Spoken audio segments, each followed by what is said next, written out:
नमस्कार मित्रांनो. तर आज आपण बघणार आहोत म्हाडाच्या फ्लॅटसाठी ॲडिशनल कॉस्ट किती लागते. काही लोकांना अ, माहिती सुद्धा नसेल, की किंवा मग ते अझ्युम करत असतील, की म्हाडाच्या ब्रोशरमध्ये जेवढी कॉस्ट दिलेली आहे, तेवढीच आपल्याला फायनल कॉस्ट लागते. त्याच्या व्यतिरिक्त काही नाही. तर असं काही नाहीये.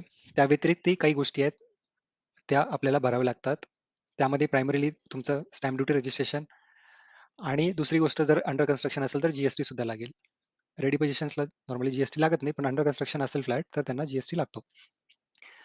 आणि फक्त याच 3 बाबी नाही, त्याच्या व्यतिरिक्त जर अ, तुमचा फ्लॅट एक प्रॉपर सोसायटीमध्येच असेल, जिथे की बाकीचे प्रायव्हेट लोकांनी सुद्धा फ्लॅट्स घेतले असतील, याची काही सेपरेट बिल्डिंग नसेल आणि तुम्ही जर सर्व अम्युनिटीज वगैरे यूज करू शकत असाल, तर त्याची पण एक ॲडिशनल कॉस्ट लागते. ती किती लागते, किती असते, हे मी विथ एक्झाम्पल्स घेणार आहे. माझ्याकडे काही सॅम्पल कॉस्ट शीट्स आहेत. पूर्वीच्या 2019-20 आणि त्याच्यावरनं मी एक 2021 ची पण कॉस्ट शीट बनवलेली आहे. जी की मी ऑनलाईनच घेतलेली आहे. तर ते आपण डिस्कस करूयात या व्हिडिओमध्ये. चला तर मग पुढे जाऊयात. तर पहिली कॉस्ट शीट आहे 2019 पुणे मंडळासाठी जी लॉटरी होती त्याची. तर त्यामध्ये म्हाडाने जी जाहिरात दिली होती, त्यामध्ये जी 1 बीएचकेची बेसिक कॉस्ट होती, ती ₹12,48,800 होती आणि 2 बीएचकेची बेसिक कॉस्ट जी होती, ती ₹16,77,200 एवढी होती. तर त्या व्यतिरिक्त कुठले-कुठले चार्जेस त्या प्रायव्हेट बिल्डरने त्या फ्लॅट विजेत्यांना लावले, त्याची आपण डिटेल्स बघूयात. पहिली गोष्ट अपेक्स गॉडी कॉर्पस फंड.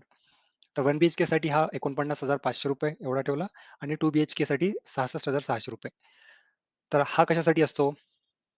हा कॉर्पस फंड तुमच्या मेंटेनन्स इन फ्युचर कमी राहावा त्याच्यासाठी एक फिक्स अमाउंट घेतली जाते आणि ती कुठल्यातरी एका अकाउंटमध्ये कॉर्पस अकाउंटमध्ये ठेवली जाते आणि त्याच्यावरती जे व्याज मिळतं, त्या व्याज तुमच्या मंथली मेंटेनन्स सोसायटी मेंटेनन्स असेल त्याच्यामध्ये ते ॲड होत राहतं आणि त्याच्यामुळे तुम्हाला जे काही मंथली मेंटेनन्स द्यावं लागतं सोसायटीला, ते रिड्यूस होतं. त्याच्यासाठी हे अपेक्स बॉडी कॉर्पस फंड घेतला जातो. हा प्रत्येक फ्लॅट्सला ॲप्लिकेबल असेलच नाहीये. हे बिल्डर टू बिल्डर व्हेरी करतं. तर हे अगेन हे जेवढे काही पॅरामीटर्स तुम्हाला दिसतात, हे builder to builder, society to society vary करतं. सर्वांनाच हे सर्व ॲप्लिकेबल असतील असं नाही. पण एक एक्झाम्पल म्हणून तुम्हाला सांगतो आणि हे ॲक्चुअल कॉस्ट शीट आहे, जी की 2019 पुणेच्या एका संकेतस्थळासाठी विजेत्यांना भेटलेली बिल्डरकडनं. तर दुसरा चार्जेस आहे society formation and legal charges. हे 20,000 आहेत 1 बीएचके आणि 2 बीएचकेला. तिसरे चार्जेस आहेत इन्फ्रास्ट्रक्चर चार्जेस. जे की 48,900 आणि 66,000 again similar to corpus fund तेवढेच आहेत जवळपास. त्याच्यानंतर एम-एस-सी-बी चार्जेस ₹1,00,000 फॉर 1 बीएचके आणि ₹1,50,000 फॉर 2 बीएचके. एवढे कसे लागतात? I am not sure. दुसरे चार्जेस आहेत मेंटेनन्स चार्जेस. हे की जनरली 2 वर्षासाठी व्हॅलिड असतं आणि बिल्डर जनरली मेंटेन करतो 2 वर्षासाठी. तर त्याचे चार्जेस आहेत जवळपास 24,000 म्हणजे ₹2,000 पर मंथ आणि 31,668. हे जवळपास 2,500 ते च्या रेंजमध्ये पर मंथ. तर 2 वर्ष तुम्हाला कुठलाही मेंटेनन्स भरायची गरज नाही. त्याच्यानंतर स्टॅम्प ड्युटी हे गव्हर्नमेंटला जातं. हे फिक्स सर्व फ्लॅट्सला हे ॲप्लिकेबल होतील. स्टॅम्प ड्युटी 75,000 आणि 92,500. त्याच्यानंतर रजिस्ट्रेशन चार्जेस हे पण सर्वांना भरावे लागतील 12,500 आणि 15,500 1 बीएचके आणि 2 बीएचकेसाठी. त्यानंतर स्कॅनिंग अँड अदर चार्जेस हे नॉट नेसेसरली सर्व बिल्डर्स घेतील. जे की तुमचे डॉक्युमेंट्स असतात, रजिस्ट्रेशन डॉक्युमेंट असेल, की खूप मोठं डॉक्युमेंट्स असतं ते किंवा मग तुम्हाला ब्लू प्रिंट असेल वगैरे ते बाकी किंवा लीगल जे काही डॉक्युमेंट्स असतील रिलेटेड टू तुमच्या फ्लॅट, त्याचे चार्जेस हे सर्व बिल्डर घेतातच असं नाही.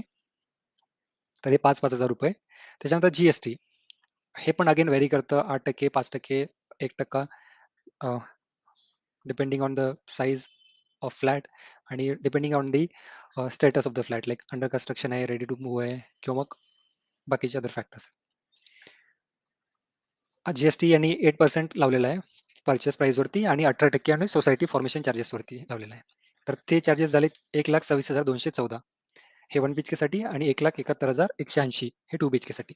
तर इफेक्टिव्ह प्राईस 1 बीएचकेसाठी झाली आहे 4,60,000 म्हणजे तुम्ही 12,00,000 जवळपास 50,000 इथे भरले, त्याच्यावरती 4,60,000 म्हणजे जवळपास 17,10,000 तुम्हाला टोटल कॉस्ट पडेल. जी 12,00,000 तुम्हाला जवळपास 4,50,000 4,60,000 ॲडिशनल कॉस्ट 1 बीएचकेची होईल. तर टोटल फ्लॅट तुम्हाला जवळपास 17,00,000च्या वर वर जाईल.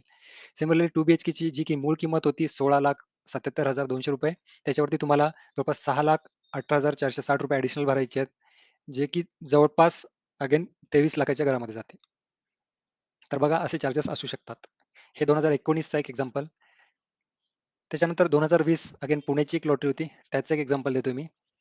तर म्हाडाची प्राईस तुम्ही बघू शकता, ही 17,00,000च्या घरात होती. 17,00,000 समथिंग. त्याच्यावरती बिल्डरनी मेंटेनन्स चार्जेस जे की 2 वर्षासाठी व्हॅलिड असतात, ते ₹56,640 घेतलेले आहेत. त्याच्यानंतर इन्फ्रा चार्जेस जवळपास 1,00,000 घेतलेले आहेत. 17,00,000 आणि 1,00,000 मिळून 18,00,000 असे total cost paid to developer अशी भरलेली आहे. तर इन्फ्रा चार्जेस 1,00,000. त्यानंतर जी-एस-टी 8% नी लावलेला आहे. तर जी हा पूर्ण 17,00,000वरती 8% नी जी लावलेला आहे. 1,44,103. त्यानंतर स्टॅम्प ड्युटी 4% ₹68,100. रजिस्ट्रेशन चार्जेस ₹18,000 आणि लीगल चार्जेस ₹10,000. असे मिळून टोटल जवळपास 20,98,127 एवढी किंमत होते. तर मूळ किंमत त्याची होती 17,00,000 आणि ॲडिशनल जवळपास ₹4,00,000. 21,00,000 जर पकडले तर जवळपास ₹4,00,000 ॲडिशनल कॉस्ट तुम्हाला भरावी लागेल. पूर्वीच्या केसमध्ये जवळपास 4,60,000 इथे 4,00,000. सो तुम्ही एव्हरेज पकडू शकता, की ते 4,00,000च्या अराउंड तुम्हाला ॲडिशनल कॉस्ट भरावी लागेल. जर तुम्ही तुम्ही जर अमेनिटीज वगैरे यूज करत असाल. इनफॅक्ट तसं ऑप्शन नाही दिलं जात. जर तुमचा फ्लॅट त्याच सोसायटीमध्ये असेल, सेपरेट असेल, तर मे बी तुम्हाला सेपरेट एंट्रन्स असेल, सेपरेट जे काही अमेनिटीज असतील ते असतील. बट जर तुमचा सेम बिल्डिंगमध्येच असेल, तर तिथे तुम्हाला हे ॲडिशनल चार्जेस भरावे लागतील. जर सेपरेट असेल, तर तुम्हाला फक्त स्टॅम्प ड्युटी, रजिस्ट्रेशन, जी लीगल एवढंच भरावं लागेल. बाकी मेंटेनन्स आणि बाकी चार्जेस तुम्हाला कमी होतील. त्याच्यानंतर तिसरी जी की आता सध्या सुरू आहे कोकण मंडळाची लॉटरी, त्याच्यामधला भैरव गोल्ड क्रेस्ट. तर त्याची मी एक अप्रॉक्सिमेट एक ऑनलाईन सर्च करून माहिती काढली. त्याच्यामध्ये तुम्ही बघू शकता की जी-एस-टी लावला 8% ऑफ ॲग्रीमेंट व्हॅल्यू, जे की अराउंड ₹1,00,000. स्टॅम्प ड्युटी 5%, ती की अराउंड ₹1,00,000 आहे. Registration charges ₹30,000. प्रॉपर्टी टॅक्स आहे ₹5,000. एम-एस-सी-बी चार्जेस आहेत ₹35,000. सोसायटी चार्जेस आहेत ₹15,000. सो टोटल अमाउंट तुम्हाला भरायची आहे 2,85,000. त्याच्यामध्ये वॉटर कनेक्शन चार्जेस पण ॲड होतील. तर ती 3,20,000 पर्यंत किंमत जाईल. आणि शेवटचा पॉइंट म्हणजे पार्किंग. आता पार्किंग म्हाडाच्या कुठल्याही फ्लॅट सोबत पार्किंग इन्क्लूड नसते. तुम्हाला कॉमन पार्किंगच असते. तुम्हाला जर स्वतःची प्रायव्हेट पार्किंग हवी असेल, तर तुम्ही त्या बिल्डरकडनं ती पार्किंग परचेस करू शकता. पार्किंगचे रेट हे बिल्डर ठरवतो. त्याच्यामुळे तो काही रेट्स ठरवू शकतो. तर गोल्ड क्रेस्टसाठी जी माहिती काढली आहे त्याप्रमाणे 5 ते 7 लाखापर्यंत पार्किंग चार्जेस जातात. सेम जर पुण्याची मागची जी ही बघितली आहे 2020 पुण्याची, तर इथे बिल्डरनी जवळपास 3,00,000 चार्जेस घेतले होते पार्किंगसाठी. सो हे व्हेरी करतं बिल्डर टू बिल्डर. तर हे असं कंपॅरिझन आहे. तर तुम्ही पकडू शकता, की इथे पण बघा तुम्ही जवळपास ₹3,00,000. तर ₹3,00,000 कुठे गेले नाहीत तुमचे ॲडिशनल चार्जेसमध्ये.